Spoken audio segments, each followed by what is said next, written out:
Cordiais saudações, sou Flávio Medeiros Vieites, professor do Departamento de Medicina Veterinária da Universidade Federal de Juiz de Fora. Estou aqui para fazer a abertura do 6º Simpósio Brasileiro de Agropecuária Sustentável e 18º Congresso Internacional de Agropecuária Sustentável, do qual faço parte como coordenador do evento. Esse evento será online de 5 a 7 de outubro de 2023, cujo tema central serão os novos objetivos de desenvolvimento sustentável em nível global. O 11º Simpósio Brasileiro de Agropecuária Sustentável e o 8º Congresso Internacional de Agropecuária Sustentável, na figura de sua comissão organizadora e parceiros, trabalha desde 2009 preocupados com esta linha, a de um desenvolvimento sustentável, bem antes da palavra sustentabilidade ser usada com tanto destaque. Ao longo de suas edições, vem contribuindo para as discussões inerentes ao estado da arte das temáticas relativas às práticas sustentáveis no âmbito das pesquisas, ao conciliar a perspectiva de renomados pesquisadores internacionais e nacionais, bem como pesquisas de estudantes de graduação e pós-graduação. O evento contribui para o desenvolvimento de um senso crítico no âmbito da produção científica. O evento, com a temática dos Objetivos de Desenvolvimento Sustentável, tem por proposição ser mais aderente, com foco ao nível global, a redução da pobreza, proteção do meio ambiente e o clima e na garantia de condições aceitáveis para que as pessoas, em todos os lugares e partes do mundo, possam desfrutar de paz e prosperidade. Como objetivo geral do evento, posso dizer que o objetivo deste evento é expandir o desenvolvimento científico, a proposição de políticas públicas, projetos, discussões, documentos e o debate crítico, de modo geral, quanto aos objetivos de desenvolvimento sustentável proposto pela Organização das Nações Unidas. Por se tratar de um evento pleno, interdisciplinar e multidisciplinar, discutir-se-á aspectos críticos ligados à proteção do meio ambiente, redução da pobreza extrema,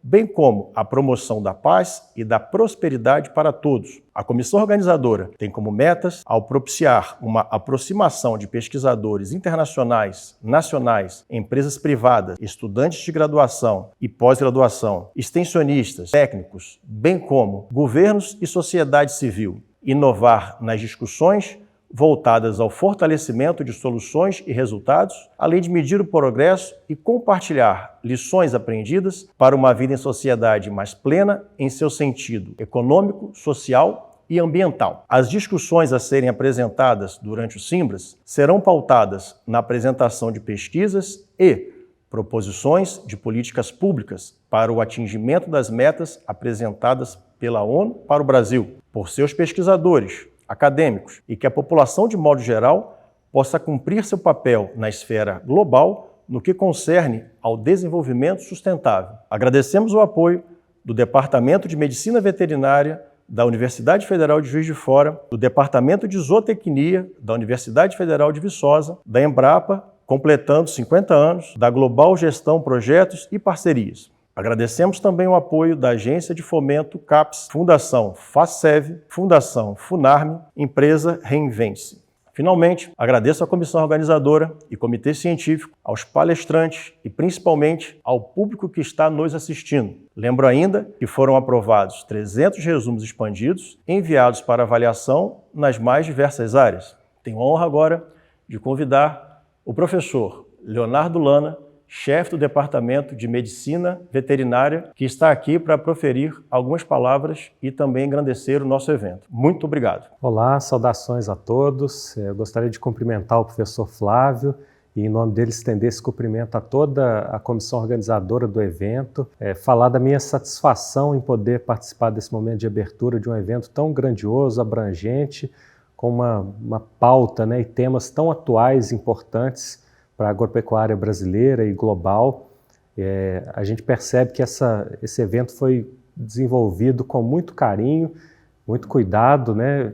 E que a gente deseja que todos tenham um ótimo proveito nesse evento, desde a apresentação de trabalhos, compartilhamento de experiências, né? Aproveitem ao máximo os palestrantes de altíssimo nível, essa troca de informações e aprimoramento, e parabenizar a comissão organizadora por esse magnífico trabalho, né, que se repete ano a ano com o desenvolvimento do Simbras, e falar que a nossa casa, o FJF, está sempre aberta a receber esse evento e participar de maneira ativa das atividades, e por isso a gente fica muito satisfeito de poder participar desse momento. Desejamos a todos um ótimo evento, que tenham dias muito profícuos, de muito trabalho, e que a gente possa nos encontrar de novo em outros eventos dessa natureza, se possível presencialmente aqui no FJF. Um abraço a todos. Assim encerramos neste momento a solenidade de abertura do Simbras 2023 e convidamos o palestrante Dr. Arlen Marcos Nascimento, chefe-geral da Embrapa de Hortaliça de Brasília.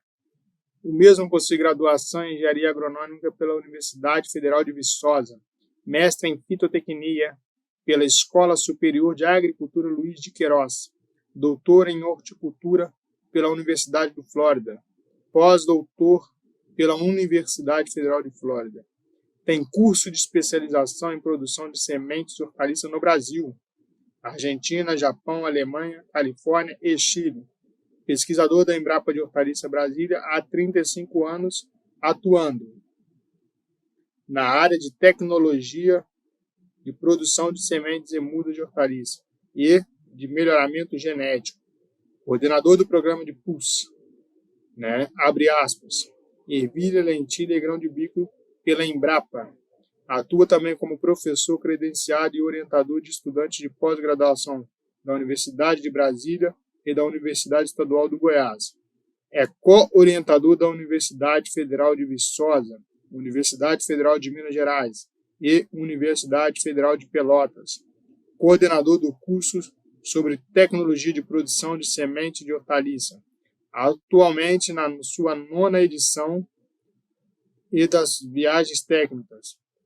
Tecnologia de produção de hortaliça na sua 4ª edição, passando por Chile, Espanha, Flórida e Califórnia.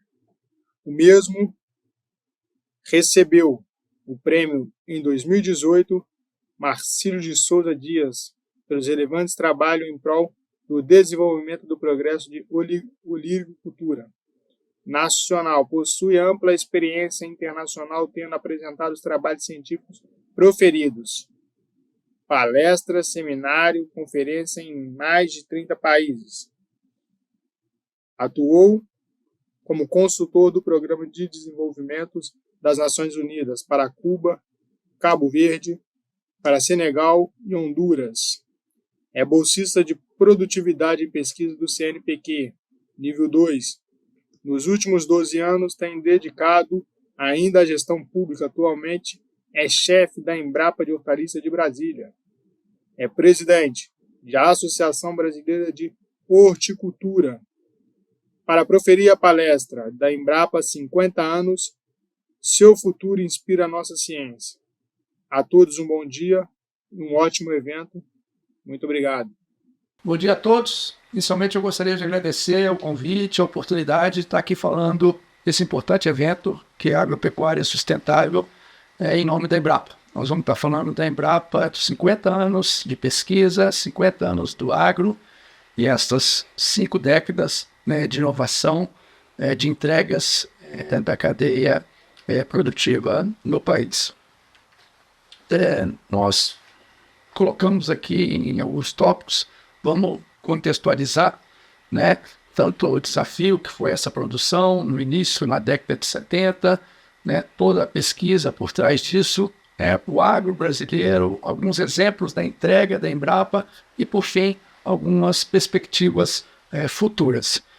Bom, todos sabem, o Brasil é um país continental, nós estamos situados aqui no trópico e esse foi um grande primeiro desafio, como produzir no trópico, até porque nós estamos falando em espécies, sejam elas commodities, sejam as frutas, seja o próprio gado, trazer isso de região temperada e adaptar e selecionar esses materiais para as condições de alta temperatura, alta umidade, que é o trópico brasileiro. Então esse foi um grande desafio encontrado não só pela pesquisa, mas também por nossos produtores.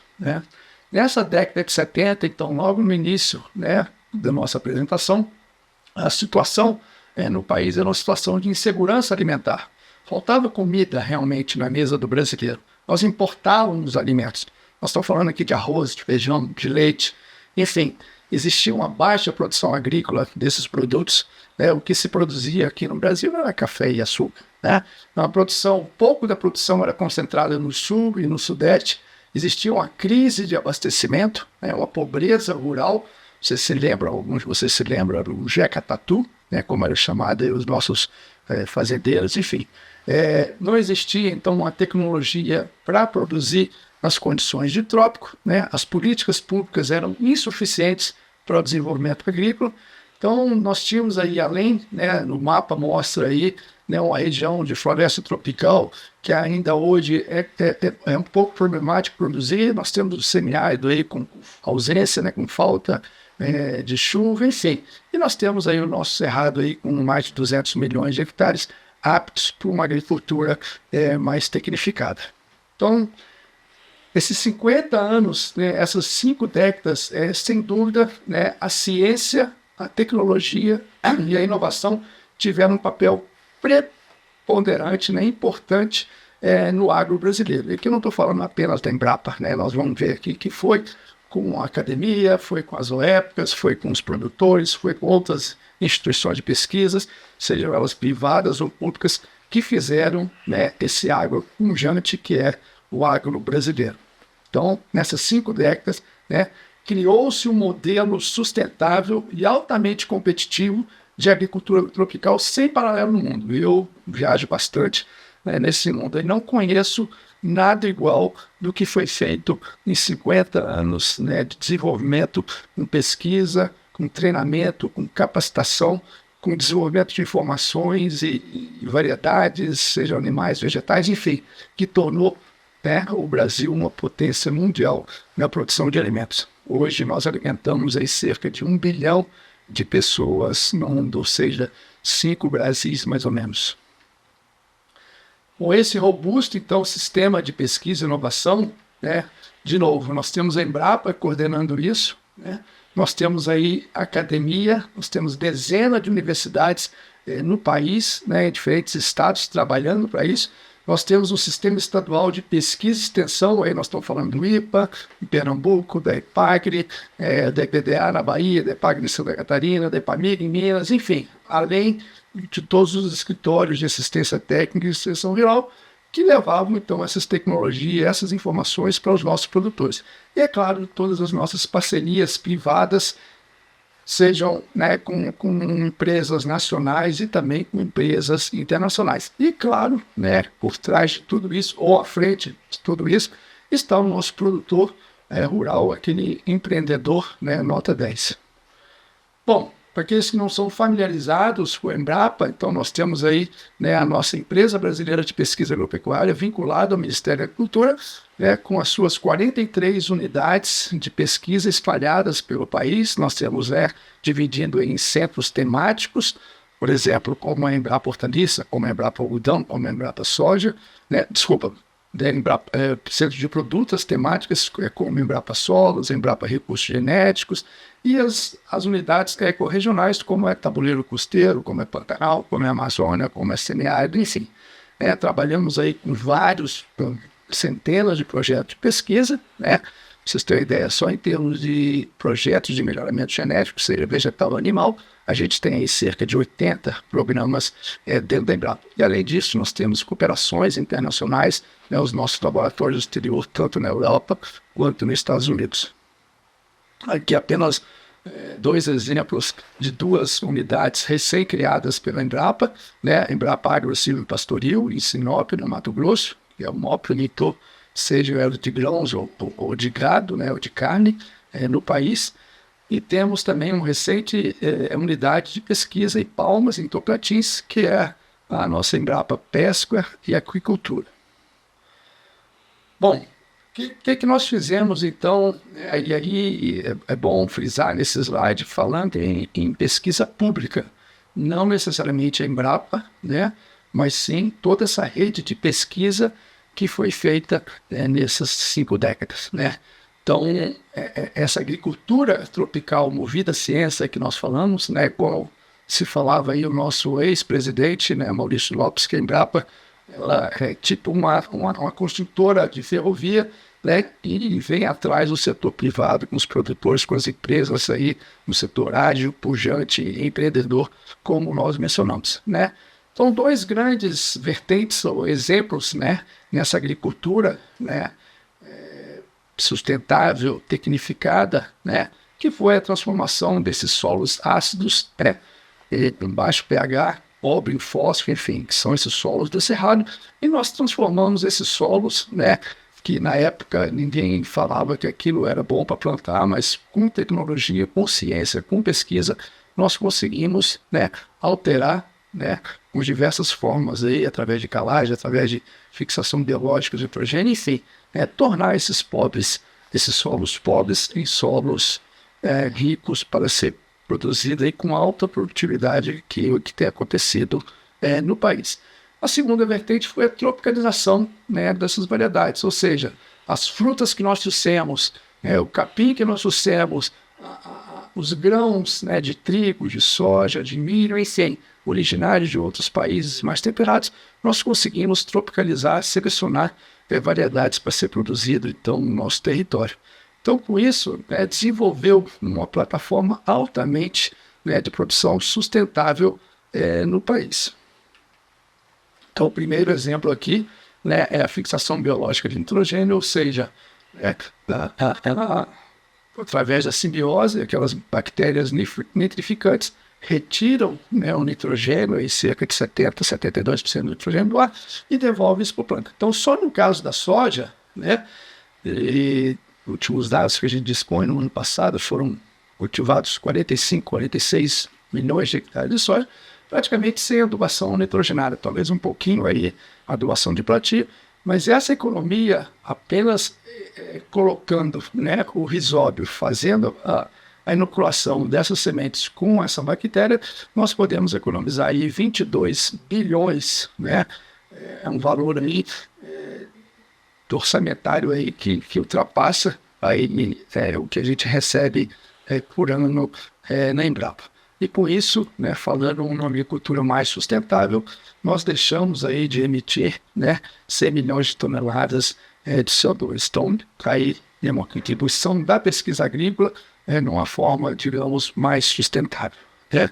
Então, ainda, né, dentro do exemplo da soja, que é a principal commodity que nós produzimos no Brasil, né, no passado, aí, na década de 70, os materiais que nós produzíamos aqui eram materiais mais de origem de clima temperado, então se produzia apenas nos 3 estados, ou 2 estados, Rio Grande do Sul, Santa Catarina, Paraná, e com o advento de melhoramento genético, a geração de novos materiais, novas variedades mais adaptadas às condições tropicais, hoje em dia, conforme mostra o quadro aí, o mapinha, a gente está produzindo ali não só no Cerrado, mas chegando lá em cima, né, no norte, na região, por exemplo, de Maranhão, por exemplo. Mesma coisa com milho, com trigo, né, nós conseguimos tropicalizar o trigo, por exemplo. Hoje nós estamos produzindo trigo no Nordeste com altíssimas produtividades. Então, tudo isso, pessoal, mostra, né, são exemplos do que a pesquisa tem feito aí por trás desse alimento, né? Ou seja, através dessa geração de novos materiais, no caso, materiais genéticos, estamos dando condições, né, de explorar novas áreas e ter uma produção melhor em diferentes condições, diferentes regiões do Brasil. Com relação, né, ao que a gente não produzia antes, para se tornar um dos maiores exportadores de alimentos, nós estamos falando aqui de soja, de milho, de algodão, de café, de suco, né, de etanol, de carne bovina, de carne de aves, enfim, que o Brasil tem exportado bastante. Né? Então, nessas 5 décadas, ou seja, nesses 50 anos, né, nós conseguimos aumentar 6 vezes a produção de grãos. Né? E isso aumentando apenas 2 vezes a área plantada. Ou seja, isso é pesquisa, isso é tecnologia, isso é inovação. Né? Mesma coisa no caso do trigo e milho, a gente aumentou aí 240%, 300% no arroz, em termos de produção. Né? O rebanho bovino dobrou, mesmo com redução das pastagens. Né? O setor florestal, que também né? Está incluído no agro, elevou a produtividade em mais de 40%, né? O café quadruplicou a sua produtividade nos últimos 25 anos, né? A produção de carne de frango cresceu 65 vezes. O Brasil hoje é um dos maiores exportadores de carne de frango do mundo, né? Então, nós vimos aí, né, com esses exemplos, esses poucos exemplos, né, ganhos de produtividade com sustentabilidade e com menor utilização de área cultivada. Tá? Então, resumindo, pessoal, né, o agro brasileiro, né, diferente do que a gente recebe, né, críticas aí, principalmente, né, nos países envolvidos, da Europa, principalmente, né, que o agro brasileiro não é sustentável, que desmatamos a Amazônia e etc, etc. Não, o agro brasileiro é altamente competitivo, o agro brasileiro é altamente sustentável, o agro brasileiro é muito seguro e o agro brasileiro ele é bastante saudável, né? Então, esse gráfico mostra para vocês a curva embaixo, essa curva de vermelho, é a área cultivada no Brasil desde a década de 75 até 2017. Vocês observam aí que teve um incremento apenas de quase 2 vezes, né? Eu não estou conseguindo ver aqui, mas talvez de 30 para 58, ou seja, aumentou 2 vezes a área cultivada. Olha a produção nessa faixa do meio, azul, né? Aumentou de 38 para 230, né? Ou seja, aumentou aí 6 vezes, né, a produção. E mais importante ainda, a produtividade aumentou 3 vezes, né? De 1,3 com a média de 4. Né, tivemos a produtividade aí de 200%, ou seja, 3 vezes mais. Então, pessoal, isso é o agro brasileiro competitivo, né? As maiores produtividades que a gente compara com outros países, nós não devemos nada a outros países em termos de produtividade. E aí, falando em sustentabilidade, né, que a gente desmata, que a gente queima, que a gente destrói, etc. Isso não é bem verdade. Destruímos, sim. Existem queimadas na Amazônia, continuam essas queimadas, mas se nós vemos esses dados, né, esses dados foram compilados pela Embrapa Territorial, onde nós temos 66% e aprovados depois pela NASA, eles tiveram o mesmo estudo, e é mais ou menos isso mesmo, 66% da superfície brasileira ela é dedicada à preservação e proteção da vegetação nativa. Sabe o que isso representa, pessoal? Isso representa, essa superfície de 66% do território nacional, representa a 48 países da Europa. Isso é o que a gente preserva no país. O produtor, o agricultor brasileiro é o que mais preserva florestas, né, e áreas verdes nesse país. Olha esse gráfico. Dos 66% é preservado. E nós utilizamos 30,2% no uso agropecuário, sendo 8% de pastagens nativas, 13% para pastagens plantadas e apenas 7,8%, ou seja, menos de 8% para a produção de alimentos, né? E, por outro lado, nós temos 25% de preservação dos imóveis rurais, ou seja, lá aqueles 20%, 30% de acordo com a região, de acordo com a declividade dos terrenos, ou seja, nas propriedades. Nós temos as unidades de conservação de 10%, nós temos mais 14% de terra indígena e nós temos aí 16% terras da União, devolutas e não cadastradas, que dá um total aí de 66%. Comparando isso, pessoal, com os outros países, olha só, o Brasil utiliza apenas menos de 8%, né, para produzir alimentos. Esses não são dados da Embrapa, da Global Food Security Analysis. Então, vocês olham a comparação com a Dinamarca, 80%, com a Ucrânia, 74%, com a Holanda, 65%. Enfim, todos os países aí estão quase que utilizando toda a área para produzir alimentos. E nós não. Nós protegemos 66% e utilizamos apenas 8% da nossa área.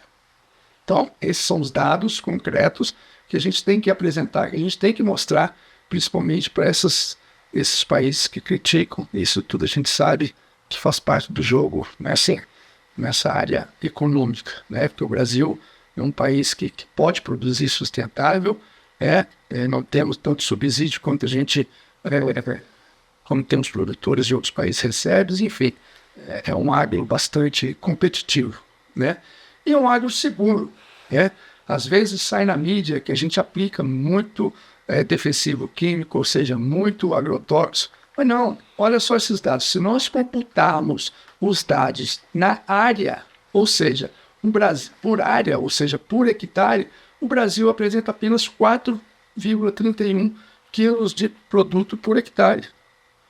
Vê um país, né, que está aí na mídia, né, pelo menos em termos de marketing, é um grande produtor de alimentos, que é a Holanda. A Holanda usa o dobro, né, do defensivo químico. Então, é claro, se pega lá, está se utilizando muito, que vai fazer as contas, 45 milhões de hectares, utiliza X quilos por hectare, isso dá um montão, obviamente. Mas são dados da FAO, né, da ONU, e vocês veem que o Brasil utiliza menos agrotóxicos do que os principais países produtores de alimentos do mundo, né? Isso tudo em razão dessa modernização da legislação e também, né, do treinamento, da capacitação, do conhecimento dos nossos produtores, né? E o agro brasileiro, pessoal, também é altamente saudável, né? Nós estamos num país tropical, nós temos aí diferentes frutas, hortaliças, commodities, enfim, não é uma biodiversidade muito variada. Nós estamos falando de Cerrado, nós estamos falando de Caatinga, nós estamos falando de Amazônia, enfim, né? Então nós temos aí fonte de fibras, vitaminas, sais minerais, esses compostos funcionais, antioxidantes, e tudo isso, né, corrobora com a prevenção de doenças crônicas, por exemplo, não transmissíveis, né? E a Embrapa, o que fez em tudo isso, né? Eu poderia ficar aqui o dia inteiro falando para vocês, né, de alguns exemplos, de algumas entregas, né, dos ativos, sejam variedades de animal, de vegetal, de informações, de pacotes tecnológicos. Eu vou dar poucos exemplos, né? E aqueles que estiverem interessados podem entrar na nossa página da Embrapa e tem lá, né, uma vitrine de ativos, inclusive para parcerias, para licenciamentos, para trabalhos em conjuntos, e está aí, né, essa palestra vai ficar disponível para vocês.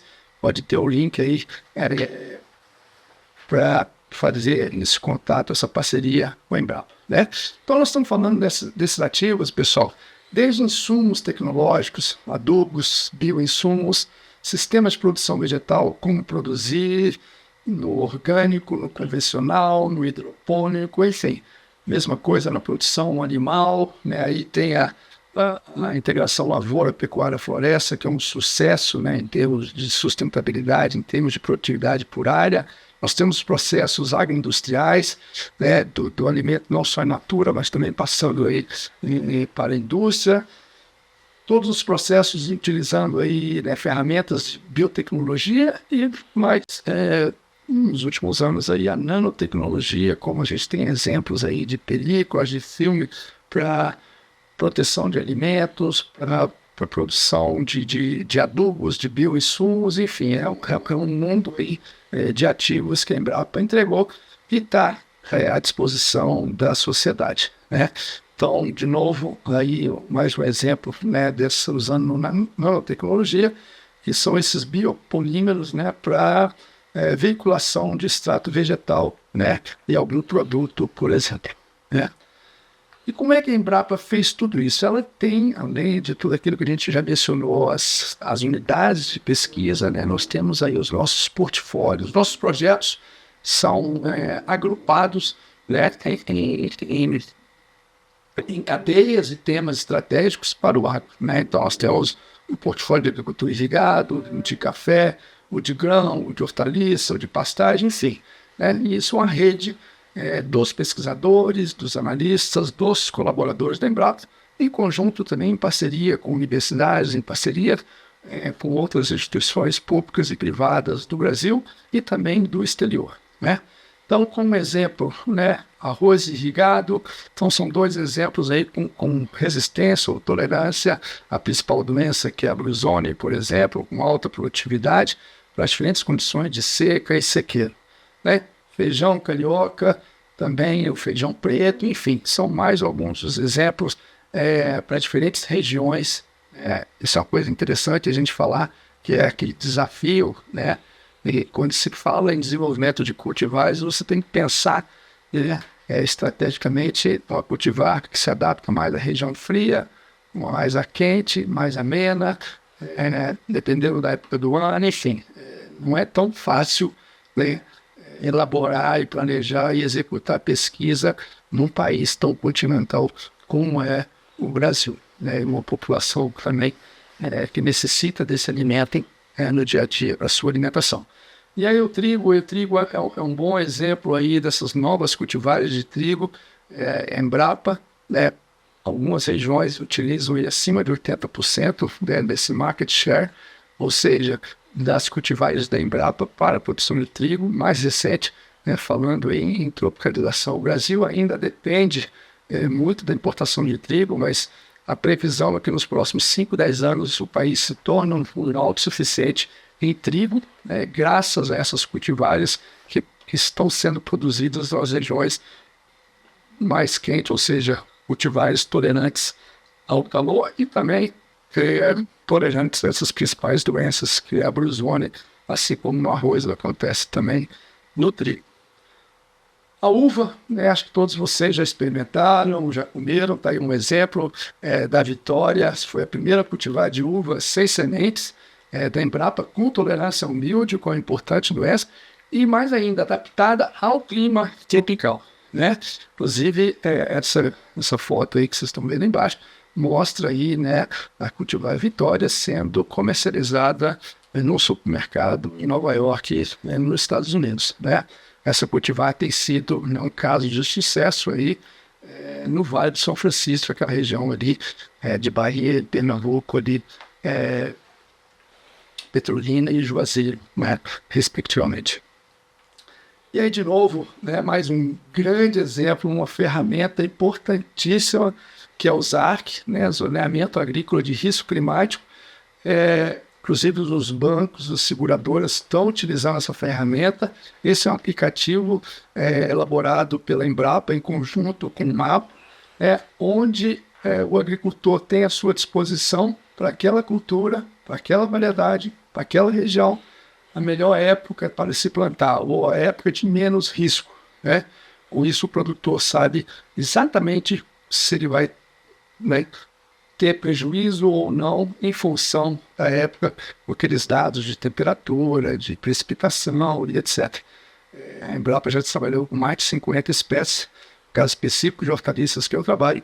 Nos próximos anos aí a gente está terminando o ZARC, acabamos de fazer para melancia, para de bico, agora estamos trabalhando com cebola e mais para frente agora alho, batata e tomate. Outro caso de sucesso, né, assim como é o sucesso da fixação biológica de nitrogênio, agora nós temos o Bioma Fós, né, que é um produto biológico.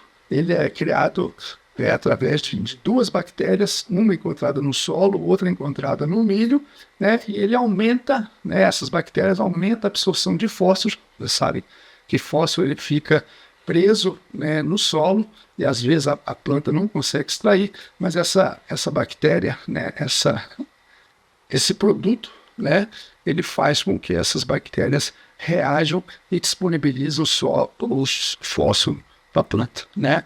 E aí um exemplo, né, do colega aí do Laércio Vecchia, né, utilizando esse produto, ele conseguiu aí 118 sacos de soja, praticamente quase que o dobro, né, da média de soja. Não é meu métier, mas eu sei que é mais ou menos aí, uma média de 50, 60, 65 sacos, é uma produtividade interessante. Claro, o pessoal tem tirado 70, 80, mas ele tirou 120, graças a esse isso lá em Mangueirinha, Grande do Pará. E mais recentemente esse trabalho, né, de micro-organismos de interesse econômico, né, encontrado nos rios amazônicos, percorrendo os pesquisadores da Embrapa mais de 6 quilômetros dos rios, né, selecionando fungos e bactérias, né, de interesse agrícola, né, capazes de combater outras pragas, outras doenças e também de disponibilizar nutrientes para a planta. Isso é um mundo, né, que a gente tem aí como eu disse, essa biodiversidade aí, principalmente na região norte, na Amazônia, e a gente está em busca, né, foi na verdade foi o primeiro estudo, né, com esses fungos e bactérias para essa finalidade, né? E a gente espera que nos próximos anos a gente tenha aí alguns produtos similares, por exemplo, a esse último que eu mencionei, que é o Biomorfose. Quem sabe, né, algumas dessas bactérias extraídas, alguns que eles possam estar auxiliando. Na verdade, só um parênteses aqui, o Brasil hoje é um dos países que mais utiliza bioinsumos, né, no mundo. Então a gente tem que avançar bastante, né, nessas pesquisas aí, pensando inclusive, né, esse alto custo de adubo. A gente tem recente a guerra na Ucrânia, essa dependência que nós temos, principalmente do adubo, né, do potássio, que o Brasil é um grande importador. Então, essa área de bioinsumos, não só para fertilização, né, do solo, mas também para controle de pragas e doenças, sem dúvida, é um caminho que a gente tem que correr atrás, né? E esses exemplos desses micro-organismos, né, que podem ser utilizados, essas enzimas, né, diferentes produtos para a indústria. E já indo para o finalzinho, pessoal, né, alguma coisa que a gente pensa, né, algumas perspectivas futuras, né? Então, o cenário para 2030, nós temos dentro da Embrapa, pesquisadores que trabalham com isso no Agropensa, né, vendo aí, né, essas previsões, né, o que vai acontecer, o que pode acontecer, o que precisamos fazer, né, em termos de pesquisa para atender a produção, seja para o Brasil ou também para o mundo, né? Então, nesse mapa mundi, né, pensando aí, né, onde nós estamos aí hoje, né, apesar que está 2015, mas até 2030, nós vamos passar de uma população aí, já chegamos a 8, né, bilhões, vamos chegar a 8,5 bilhões, né? Então, a população aumentando, todos os países, todos os continentes, né? Isso é notório. Nós temos um problema de urbanização, ou seja, cada vez mais as pessoas saindo, né, das áreas rurais e indo para as cidades. Isso é um problema também, né? Até porque as pessoas precisam comer nas cidades. Essas pessoas hoje, né, têm aumentado renda, né, de uma forma geral. A gente viu isso muito claro na China, por exemplo. As pessoas estão com renda maior, né, e com isso eles têm um padrão de consumo melhor. Eles vão querer comer melhor. Quando você tem mais dinheiro, você quer comer melhor. Você quer botar uma alimentação mais saudável, de melhor qualidade para os seus filhos, na sua casa, né? E, claro, também não podemos esquecer da longevidade, né? Eu tenho 63 anos, estou um garoto. Foi brincadeira, mas enfim. Né? Meu pai faleceu com menos de 80. Né? O pessoal está vivendo aí 90, 100 anos. Então, isso também, né? Então, está aumentando a população, aumentando a urbanização, aumentando a renda, aumentando a longevidade, aumentando o padrão de consumo. Ou seja, nós teremos que efetivamente aumentar a produção de alimentos. Então, para 2030, os estudos mostram que nós temos que aumentar 35% do alimento no mundo, nós temos que aumentar 40% da produção de energia no mundo, e nós temos que aumentar, pessoal, olha só, 50% da necessidade de água. Agora nós temos aí, né, nós temos que utilizar ela mais eficiente. Esse é um exemplo do que eu falei, né, do nosso Agropensa, que é esse futuro, né, que está por trás disso, né, que isso direciona o caminho, no caso específico, o caminho que a Embrapa vai tomar, e claro, tabela o caminho que o futuro da agricultura brasileira tem que tomar. E é claro que isso envolve também necessidades de outros países, né, como visando o mercado externo, tem toda essa coisa da fitossanidade, de barreiras comerciais, barreiras fitossanitárias, novas pragas, novas doenças, novas dietas, enfim, isso tudo é colocado num documento, que se tiver interesse pode entrar no Agropensa, tem todo esse cenário que se prevê, né, nos próximos anos, nesse caso para 2030. Né? E aí, pessoal, edição genômica, né, acelerar os nossos programas de melhoramento genético, utilizando aí ferramentas, seja transgenia, cisgenia, seja CRISPR, enfim, mas nós temos que agilizar os nossos programas, agilizar o resultado, ou seja, desenvolver variedades no menor tempo possível, porque aí, né, as pragas estão chegando, as novas raças estão aí, as mudanças climáticas estão aí, enfim. Né? Usar que outra ferramenta que nós já mencionamos, trabalhando e cada ano, né, trabalhando mais para melhorar, né, essa tabela, esse aplicativo que os produtores têm acesso. Bioprodutos. Se falou muito em bioeconomia, principalmente na Amazônia, os bioinsumos, né? Essa integração lavoura, pecuária, floresta, produção de carne neutro, carbono zero, isso é muito interessante.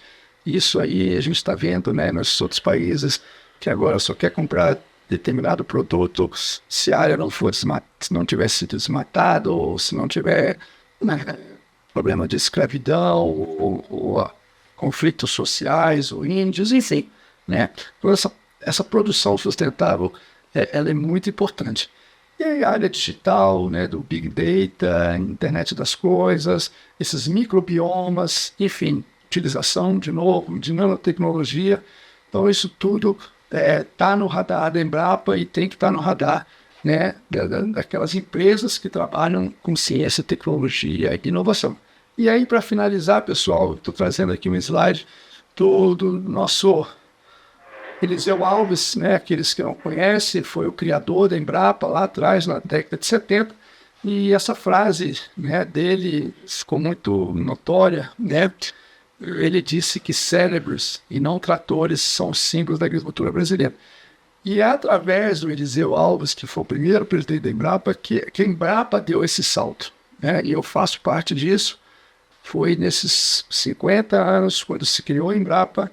A Embrapa hoje tem cerca de 2.200 pesquisadores, e boa parte desses pesquisadores foram enviadas, e eu tive essa satisfação, esse prazer, essa felicidade de também ir para o exterior, treinar, me capacitar, né? Principalmente nos Estados Unidos, na Europa, dependendo da área, na Austrália, enfim, e essas pessoas, esses pesquisadores voltaram e fizeram a coisa acontecer, aprenderam, né, foram capacitadas e hoje estão trabalhando aí. E eu acredito que tudo isso foi resultado, né, dessa capacitação que nós tivemos lá fora. Mas, pessoal, é isso, né? Agradeço a todos aí pela presença e estamos à disposição. Legal. Grande abraço a todos. Agradecemos ao Dr. Arley Marcos Nascimento pela sua presença e por dividir seu conhecimento conosco. Em nome da comissão, entregamos uma lembrança. Obrigado, doutor.